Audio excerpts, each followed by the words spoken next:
Wow, I have a wonderful interview lined up for everyone to hear today with a man who is multi-talented. His name is Eric Uriarte, and he's a business owner, entrepreneur, and mentor who has married spirituality and business to create a formula or a system for working with those two hand in hand called Zenersity. Hence the Zenersity.com above me. And so a Oh, huge welcome to Eric.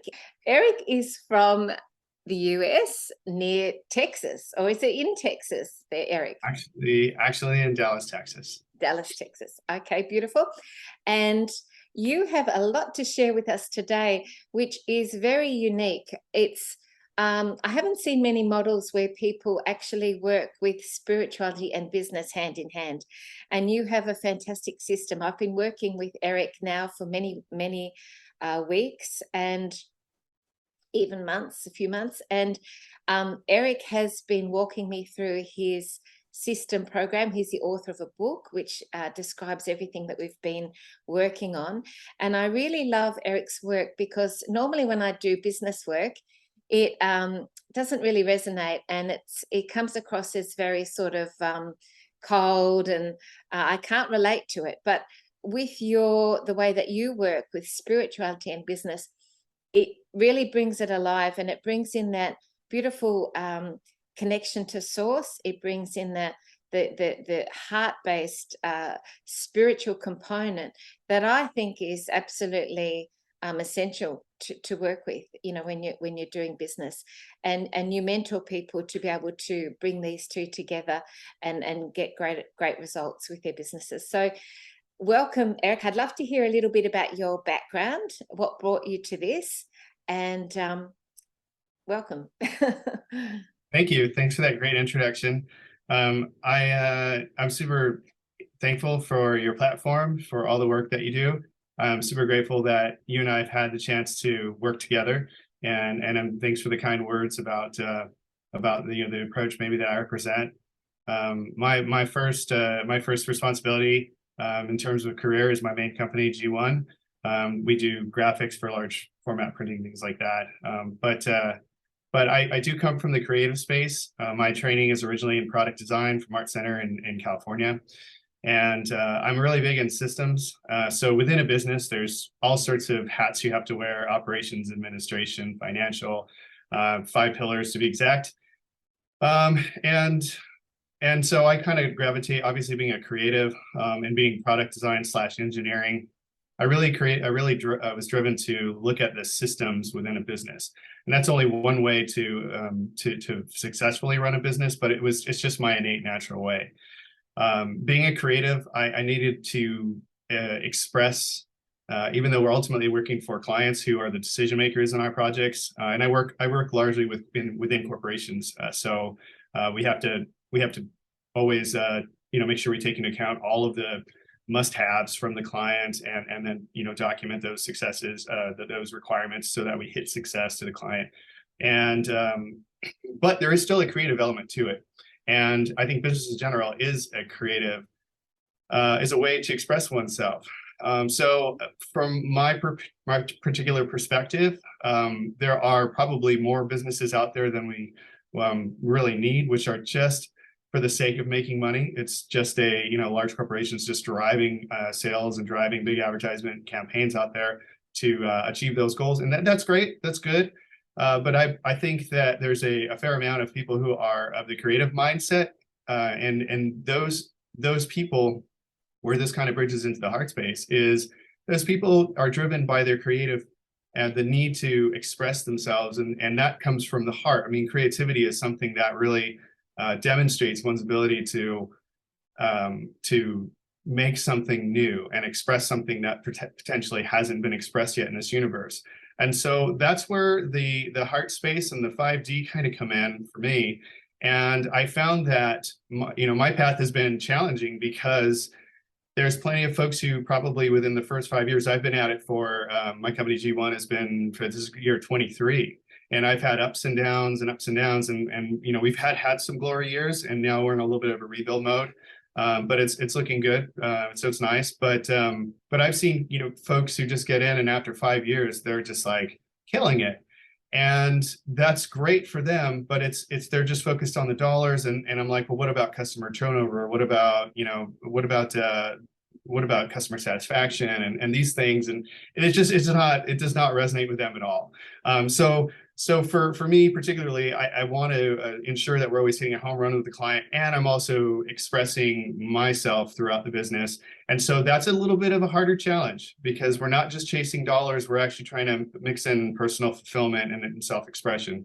And so that kind of that finally, when I started to experience success after year about 15, 16, then it was like, wow, it was one of the most amazing feelings I had ever had, where I was running the company in a way that ensured we always hit the target, and our core value system was aimed at directing our employees to work within our specific mission, and then we were also very profitable. So it was amazing. And as the spiritual world just kind of taps at your shoulders at different times, and I had this big voice that this tapping on my shoulder, if you will, and it came in and said, you need to write down what you've done. You need to write down how you've managed to combine the two worlds.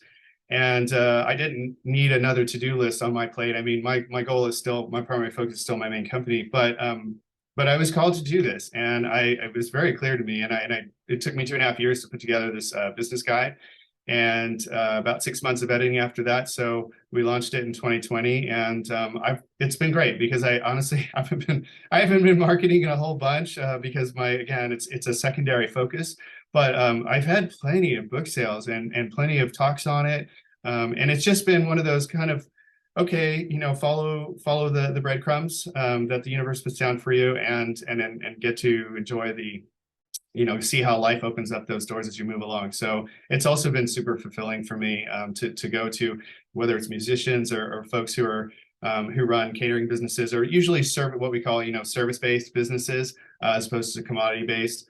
But it's generally those folks who want to just do such a great job for the customer, and they're always thinking about how are they going to compete on price. And so it's like we're just trying to do away with that. Like, you're not going to compete on price. We're going to compete on your special twist, your Zenersity, as I call it, your God-given, your niche, your talent. So how do we take that, and we call that core competency in business? How do we take that and give it a voice in your business, give it in a marketplace? And how do we get the price that service demands within your business, and how do we perpetuate that? So probably a little bit more than you needed, but that's a bit of backstory. I got about 10 things I could say relating to all that. But my core thing that I wanted to mention was that when we talk about working with spirituality, inherent within that is a moral code and integrity. And as a spiritual energy worker, I have to be in that energy, otherwise I don't get divine guidance. I'm not able to connect. I have to be in that. And so that naturally assumes that you're going to be, when you're working spiritually, you're going to be working with a very strong moral code. So I love the way that when I was working with you, you got to write down key qualities that you thought were really important. And I think one of them I might have mentioned was, the integrity, the moral side of things, which, for, like you say, many businesses, they don't necessarily put emphasis on that, because they're really just looking at the bottom line. I mean, I can think of an example. Yesterday I was talking to somebody who works for the government, and believe it or not, he works with helping people that have they're looking for jobs and that have issues with housing or whatever. And he says that it's all about the bottom line and meeting the targets, and there's absolutely no focus on well-being, wellness, compassion, kindness, anything like that. It doesn't care about any of that. It's all just about meeting these, he called them, there was a specific name that he used, I can't remember what it was, but it was basically targets for profit. Um, and Ouch. this is, you know, a government service to try and help people. So, I mean, gosh, you know, what more can you say? So, um, how important to you is it to have that, you know, that integrity and that moral core within a business? Because that's what spirituality is as well, isn't it? Yeah, it's super important. So it's a sliding scale for everyone. You know, that's why we have so many different types of businesses out there. What might be ethical for one business, it may not be for another. And so that's definitely their path. That's everyone's own path to figure out. What's right for me is not necessarily right for the next person. So I'm fairly flexible in understanding that department. I don't you know, where I really draw the line is whether you're true to yourself. I mean, that's the title of my book is, you know, the Zen side of business ownership, how to be true to yourself in every product that you deliver. And so where I really focus is, again, where people might drift off in business because they're going to look, you know, they're going to look at what the competition's doing or whatever their, you know, what the latest trend is. And they're going to think, I've got to do that. I've got to do this. I've got to keep up with the Joneses, as we say.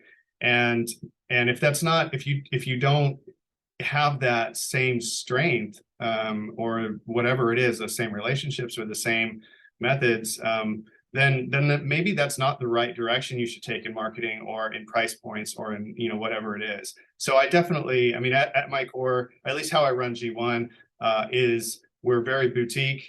We're not trying to take over market share in the large brand format space.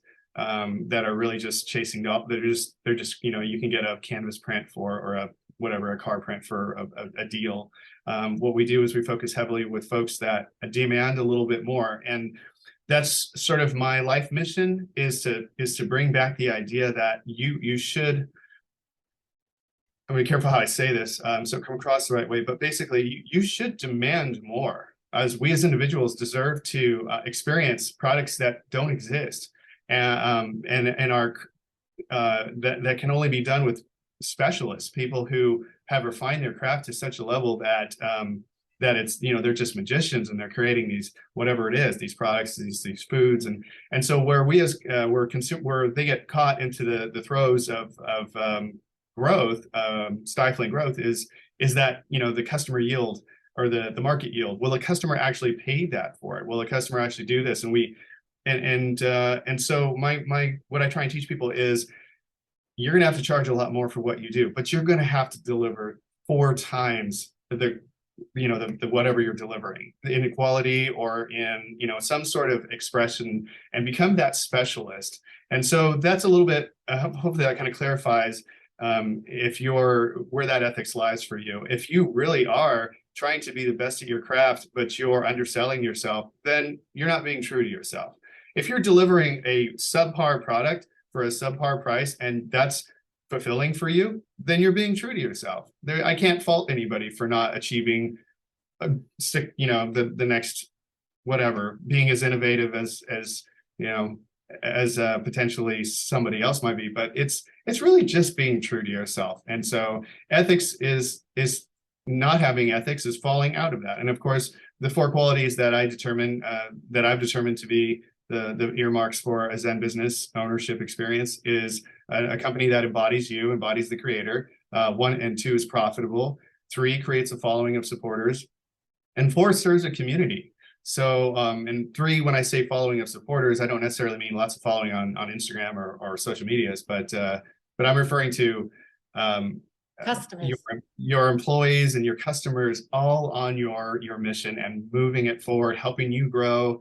And then, you know, of course, serving your community, finding some way through what your business stands for, finding some way to imbue that quality onto your local community, and not necessarily through dollars, but, you know, through your own personal touch.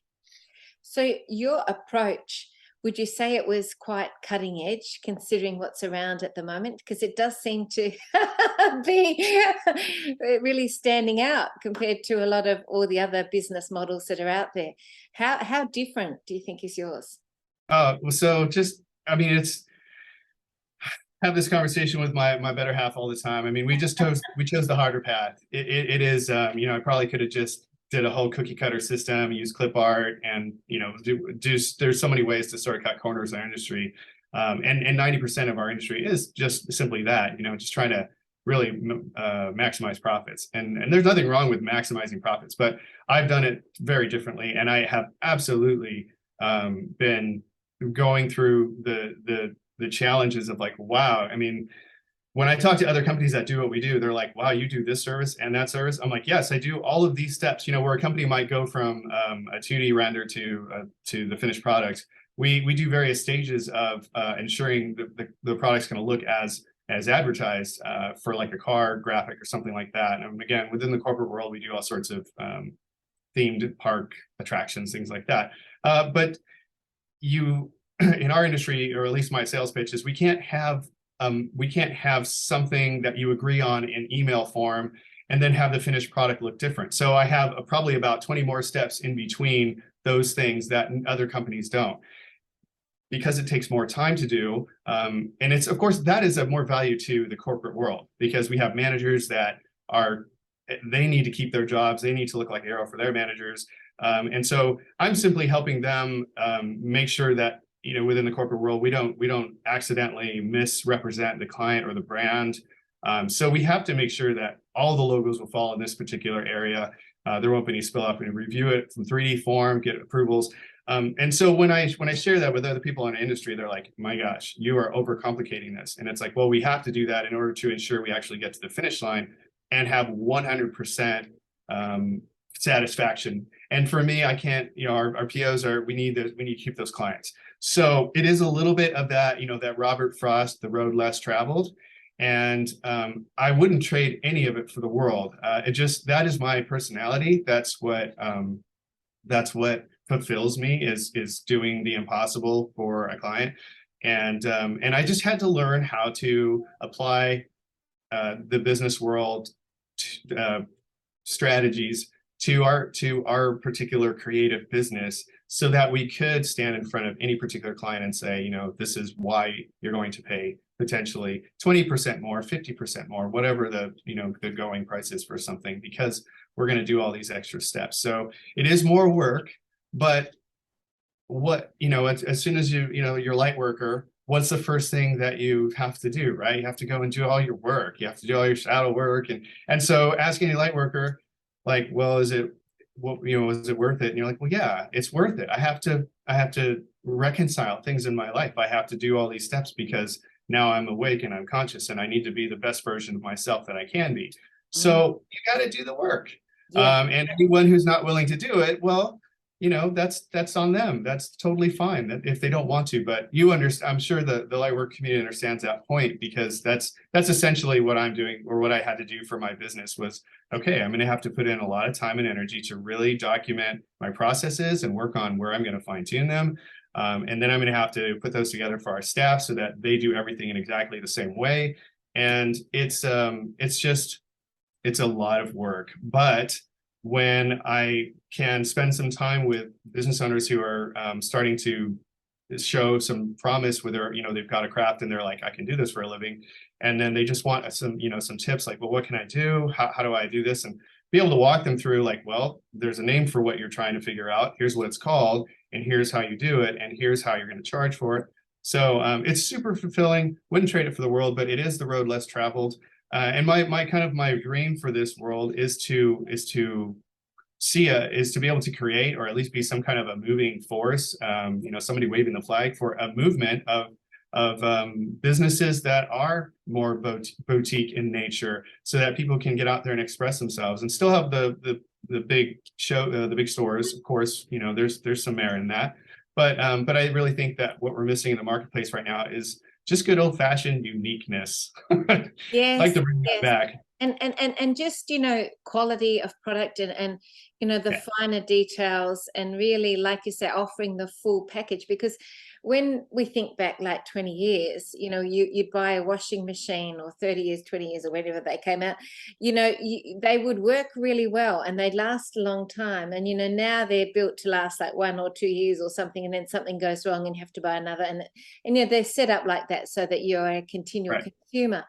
And so I think the whole business model has become like that too, where people are just striving to, survive, have been, and so their product or service is a lesser one. It's a minimal one.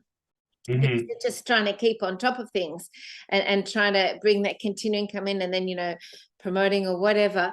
And so the way the world has been set up, it's made it more difficult for people to do what they might have done 20 or 30 years ago, when it was easier to put more energy and effort and sort of thoughtfulness into business and what they did. So I think, people have been going against the tide a bit with that. It's been more difficult for people. It's like they're sort of trying to tread water. Yeah, And definitely agree. Yeah.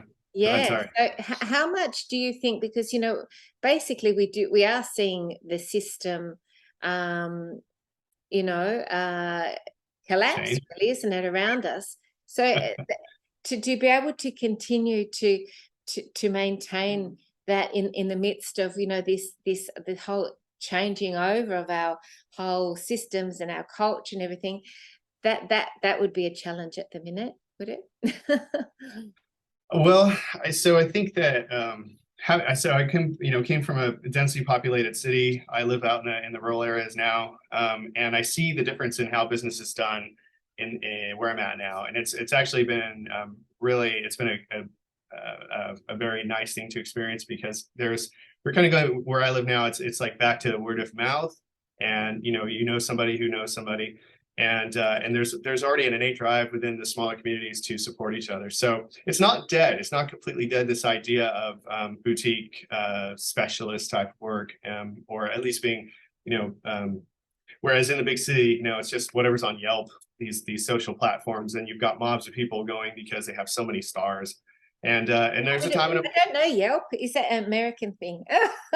Yeah, it's a Yelp it started off as like a restaurant rating system, and Right. so people would enter, this restaurant, and then it'd be by popularity status. So then those who got more stars would be the first recommended items, and then they worked in advertising. But basically, like, uh, we call it Yellow Pages, but it's a digital Yellow Pages with ratings on it, for lack of a better word. I know Yelp would hate me for comparing them, but this is a comparison nonetheless. But yeah, it's been nice to see that there's, my circle of friends are all business owners. A piece of business advice I would say to anybody getting into business, or starting business, or is entrepreneurial, is surround yourself with people in the industry, in the business industry. Not necessarily your industry. That's recommended as well, but just start surrounding yourself with people who have experience with business ownership. That's a big deal. So I've seen a lot of folks just struggle a long time because their friends are employees, and their family is telling them what to do, and they could use a good a good network of folks to say, well, this is how we handle this particular problem, or whatever. So anyways, a bit of a tangent there, No, but that's a yeah, great point. Yeah, yeah, yeah. And I love the way too, with the way you sort of hone down what's important when, you do your mentoring, your business spiritual mentoring, is that you say to really identify what it is that makes you unique, what it is that you're offering. And I know from my work with my spiritual sessions, with my clients and with my mentoring, we came down to specific words, like, for mhm, example, nurturing, because nurturing. I offer like a lot of nurturing and support for people, when they work with me. So I think that was a really great thing to identify in a business, what it is that you specifically offer that makes you stand out or makes you different from other people. So speak to that for a minute. Sure. So that's a really powerful. It's probably, that's early on in the book, and it's early on for a reason, and that's because you. And I can be cliche and use, a plant for example, but if you, a lot of early business owners think that they need to offer everything under the sun. I'm going to do this service, I'm going to do this service, I'm going to do this service, I'm going to do this service, and that's ambitious thinking, and we got to applaud that. But it's a little bit counterintuitive. You want to find, some people say the riches is in the niches. But basically, you want to find the one thing that you know without a doubt is something that nobody can compete with you on. And compete is not necessarily even the right word, but you know yourself that only you have the ability to mix, for human, and nurturing in a way that no one else can. And so what happens is you become, it's putting all of that energy rather than a plant putting energy in all the branches and leaves and the vines and this nature, if you're trying to grow like a large a garden or something like that, and you prune the areas off that aren't really going to contribute to what your core offering is. And then you put all of your energy into your core competency or your one unique gift, and you just move forward as hard as you can on that, and you become the expert in that particular industry. And these aren't new concepts. I don't want to claim that this is creating a niche is anything new. Again, it's within the space of the creative, heart-based individual and the troubles that I see these people get caught in early on. So everything I teach is all based on business techniques. I started a business on my own. Sorry, to kind of go back to a little bit about my history. I didn't go to business school early on. I just kind of started making signs and making stickers. And but I found it, I was definitely entrepreneurial, and I wanted to know, like with anything in my life, I want to know as much as I can about that particular subject. So I've been to several business trainings, the Goldman Sachs, 10KSB. I've been through, I've read countless books on the subject. I've been to all sorts of seminars. I've just networking events. I just eat, breathe, and sleep business, and I love it. So everything I teach is probably a hodgepodge of ideas that are already out there, but it's through the lens of like, are you creative? Are you a light worker, heart-based service individual that wants to start a business? Well, guess what? It's your lucky day. We're going to use your talent, your uniqueness, and we're just going to. I've sort of changed, or I haven't. I want to say changed the names of it, but I've given the practices of business through the lens that speaks to creative folks, because business tech can get kind of, it can be as boring and bland as you make it, and I think what the creative community needed, and the lightwork community, was somebody to spin it in a way that helps the lightworker understand, oh, okay, I see that if I'm not charging what I'm worth, then I'm actually out of balance with the world, and that's a shame. We want to get that to be in balance. I love the name too, because just the name itself evokes peace. Zenersity. Zenersity. Like, it's really, that was so peaceful. I love Zen. You think of a Japanese Zen garden. I do. And just that name itself evokes, that calmness, and that, I think that's genius. That was really clever. And the other thing that strikes me when you're talking about all this too is it's emanated from a core passion. So I bet as a kid you played with a lot of cars. How did you know? You love cars. Yeah. So again, that speaks to your core, passion, the thing that you really loved when you were little and things like that. Did you have a lot of cars when you were little? Oh man. So yeah, that's really funny, Medina. I actually, my dad was a diesel mechanic. My parents are retired, but my dad was a diesel mechanic. I grew up working on trucks, working on big diesel trucks and heavy equipment, and of course, I was into cars. I worked on those, and I helped him with it. It was a great time. I'll always remember the time that my dad was taking me to work, and my mom was always very creative, kind of a storyteller type, and very, very nurturing. And so between my folks, I had the artistic capability, the ability to draw things from what was in my imagination, or to copy things. And I had this very nuts and bolts machinery fitting together kind of thing. So that is pretty much Eric in a nutshell. Creative meets mechanical, and that's why I studied product design in college. That's definitely the right path for me. But I was entrepreneurial, so I went right from that to I'm just going to start a business, and gonna quite the process. And that's like, I was speaking to someone the other day, and they were someone who was very interested in sport, and they wanted to just get a job to, pay the bills. And I said, really, really good if you could go to like a sports store, like, Rebel or one of these sports stores, and get a job there, because then you're in a position where you're earning money talking about the thing that you love, which is sport and playing sport. That's that sort of concept as well, and not to just think about, well, that there is a demand out in the world for certain things that is needed, but you need to really match that with your own personal things that lift you up and give you joy and give you that lift. Totally. And I would even argue, I'd take it a step further, because maybe in the sports store, that particular individual is really the idea. I get that, they're in a sports environment, so maybe that's the right environment to be them, but they're actually in a customer service environment. And so it may not work. Maybe a true sports environment might be, a Well, I actually did tell them to go a gym, but I said if there were no jobs in gyms, go to a sports store. So yeah, I get your point, because I did mention gym as well. I forgot to mention that, but but they said that they couldn't find anything in a gym in their area. So then I said go to a shop that does that as well. But I get you, because a gym is even more, because then you can learn then to maybe do personal training or something in that environment.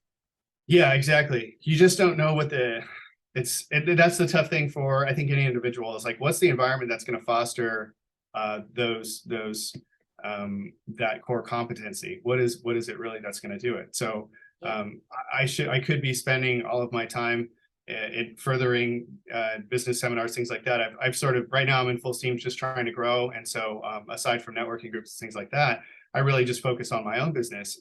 What's the right environment for me? Really, it's on the bicycle and running for me to push myself farther and to reinforce, like, this is just like business. You've got to run farther, run faster, and do things like this.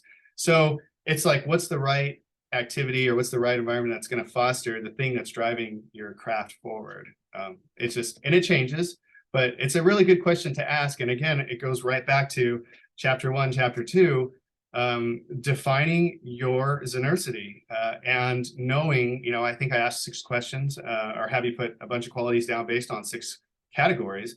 So you really start to put those keywords together. By the time you're done with chapter 1, you kind of have an idea of what your mission statement might be in business, and what your keywords are that describe yourself. And then as you move into chapter 2, then it's putting that down into your core value system, what you stand for and what your promise is to your customer, things like that. So again, it's really defining yourself. And I think that was probably the big transformation for me in business. Having struggled for about 15 years, I made money, but it was always very turn and burn. Employees would turn over, customers would turn over. And that's just not me. That's a strategy for sure. That's just not mine. But it was important for me to sit back, and I'd read so many books at that time, to actually, all right, I'm going to define who I am and what I stand for. And it just changed everything. It really did. And I stopped looking at my competition, and I stopped looking at what ifs. And I had a confidence that I just didn't have, and then marketed that. Some of that is also looking at, obviously, things like, what are your hobbies? What are your interests? And I know that you love, to compete in marathons. I'd love to show a picture of you, actually. Have you got your picture there with your, on the bike? Yeah, I had I'd love to put that up on the screen. This is Eric competing in a marathon. This is, so in well, they have them all over, actually. This is the Ironman events. Cool. They have full Ironmans, and they have what they're called half Ironmans, but people call them 70.3s. But this is one from the latest. This is the one that we did in Galveston, Texas. And I sent you that song Galveston by I love that song. It's one of my favorite songs. If you haven't heard it, Google it. I Oh, don't I know if love this is that. visible, It but up a little bit. Yeah, yeah, perfect. That's perfect. Yeah. so that's my my three kids. That's them giving me a high five on the route, and Oh, that was a beach triathlon. We got to swim in actual ocean water, which is nice because usually it's like these lakes that they're okay, but it's nice that they're open water. So you're grounding. You know, for me, it's important because I get my grounding in, and then it's 1.2 1.2 or 1.3 mile swim, 1.2 mile swim, and then it's a 56-mile bike ride and a 13.1 half marathon, basically. So wow. So impressed. You're making me feel lazy. Sitting here. Wow. That's so cool. How much does that inspire you to do things like that with your business and the other things you're doing in your life? so everybody has to find that outlet, that release. For me, it is getting out, especially like I'm not a gym person, but it's important for all of us to find what that release is, because you need to be able to step away from your business or whatever it is that you're focusing on. You do need to step away, and it does need to be something that brings you back in with greater force.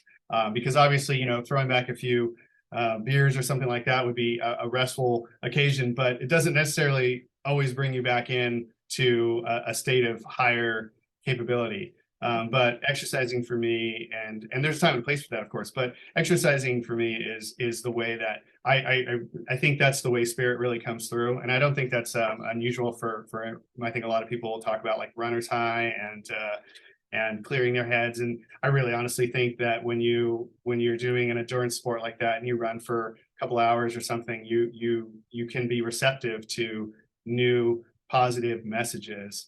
My wife knows, you know, if I start spiraling down with doubt and overworked and how am I going to get all the deadlines, she's like, go for a run, get out, go.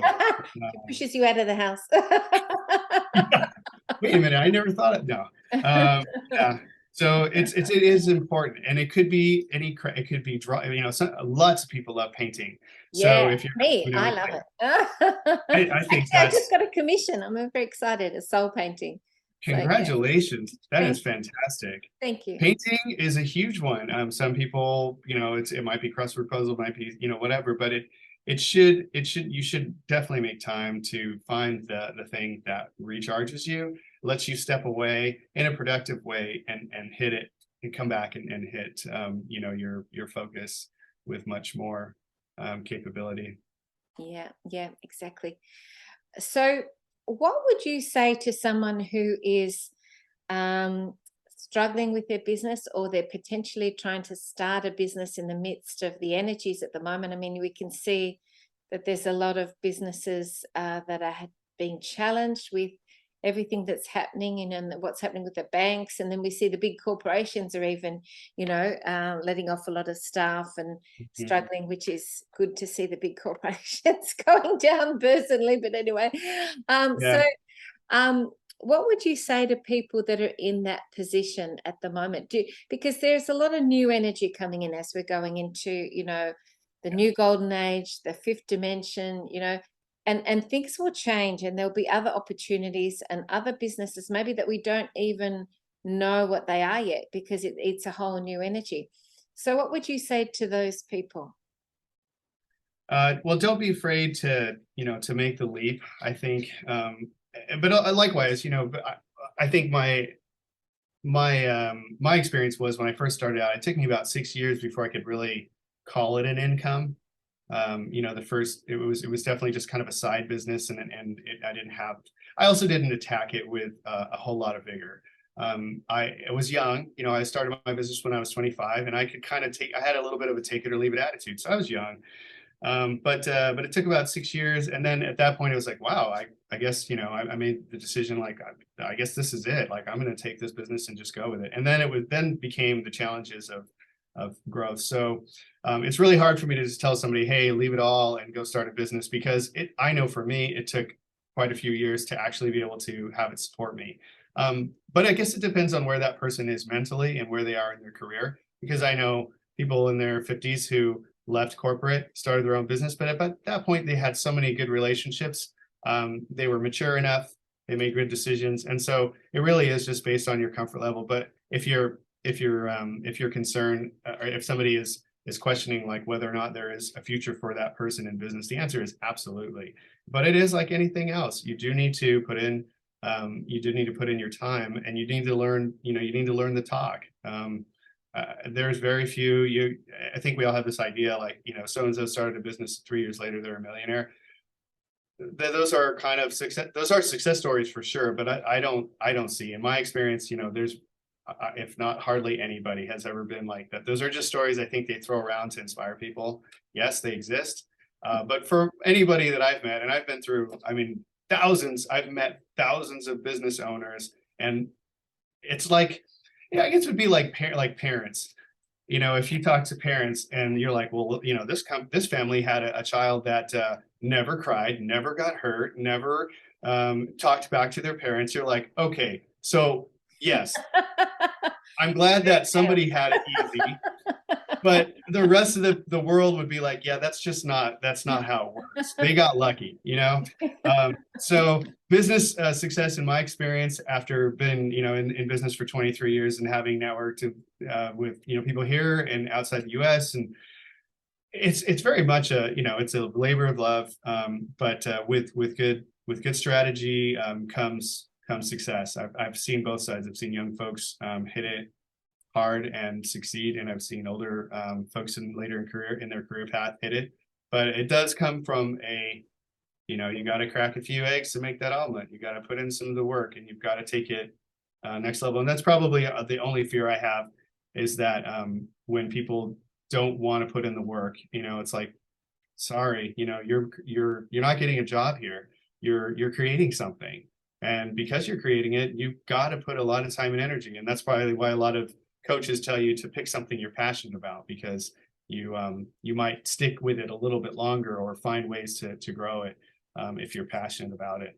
So I hope that with this influx, I do agree that there is going to be some sort of a shift, with some sort of an effect on our current timeline, based on people's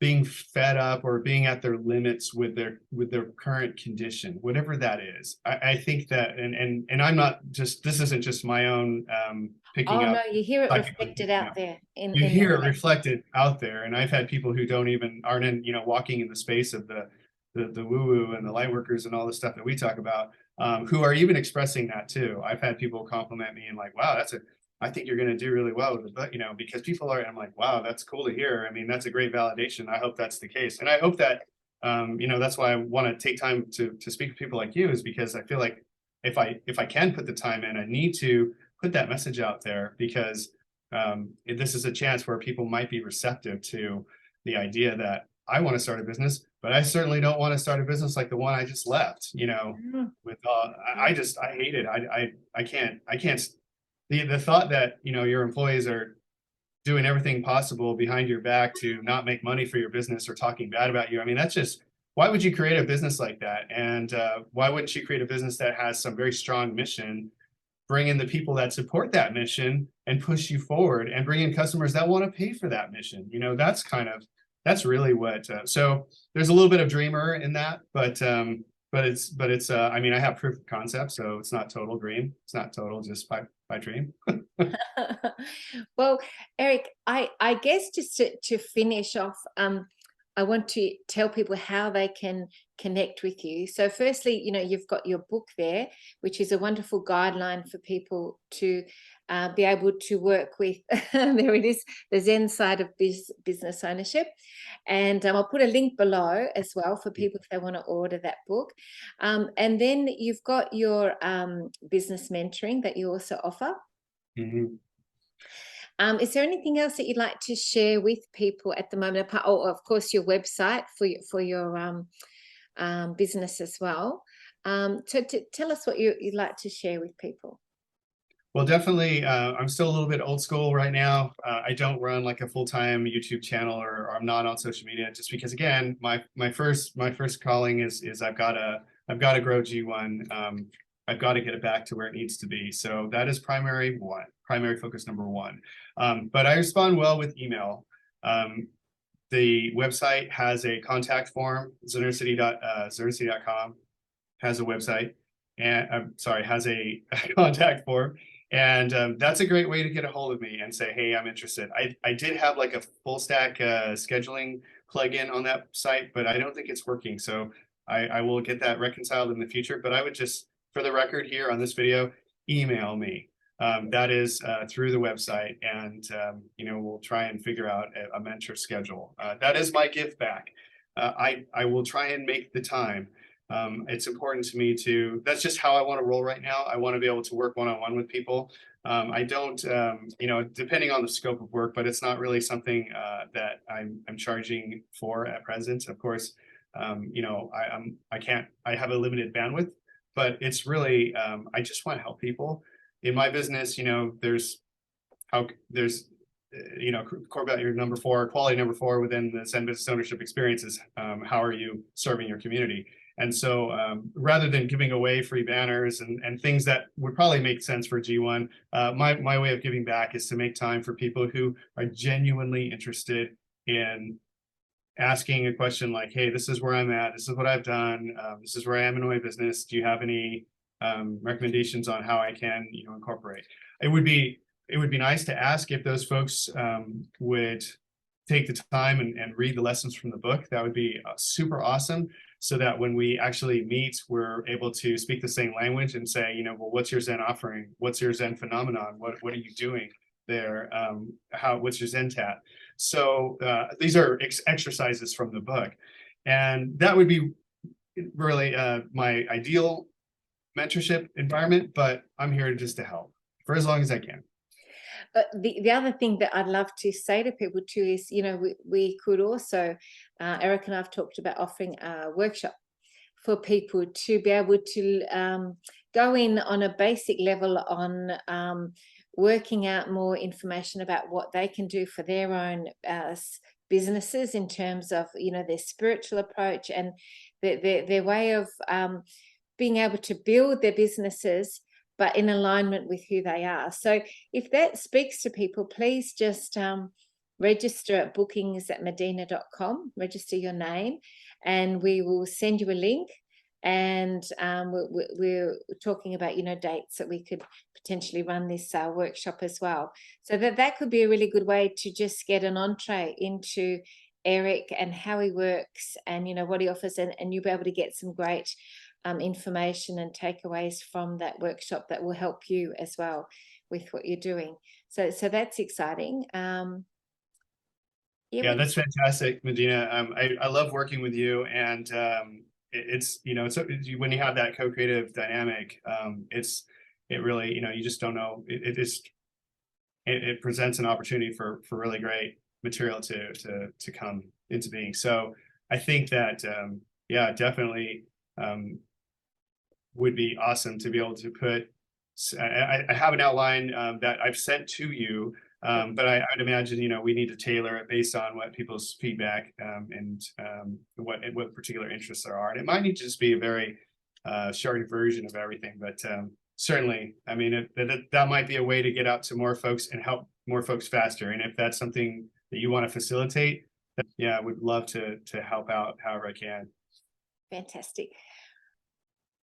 I think a workshop with you would be amazing, because people will be able to see exactly how you work and what you offer. And, it's a great way to just get that, amount of help that people need, by asking questions and that sort of thing. So we'll target it to the people that are in the workshop that need the help and what they would like to have the help with. And because you've got so many so much knowledge and so many ways that you can help people spiritually and with their business. So I really love talking with you. Is there anything else that you'd like to add just as we finish today? What do you perhaps have as a last final thing you'd like to share with people that might be helpful at the moment with the current energies that we're experiencing in the world?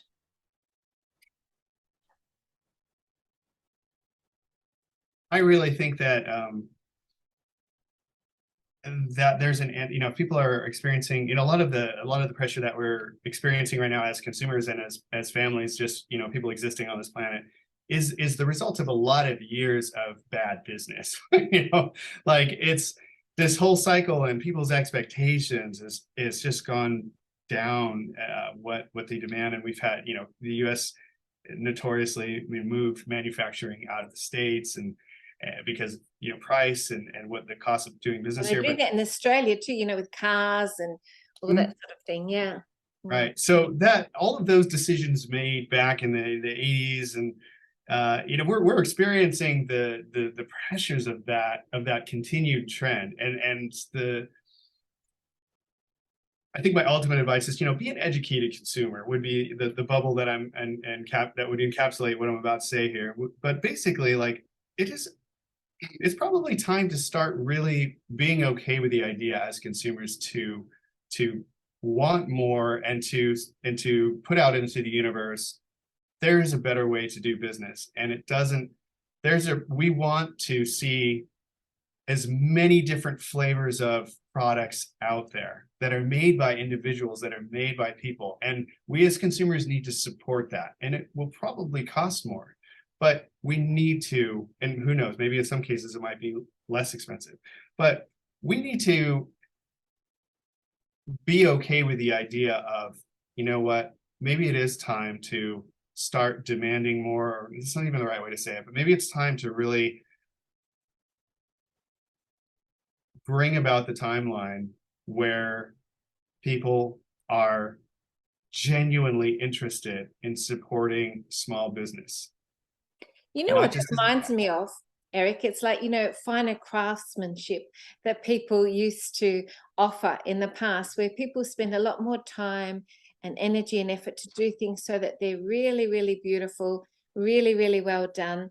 And then you could then take that and apply it to, the whole area of the arts, with music and painting, where people actually get paid for playing music.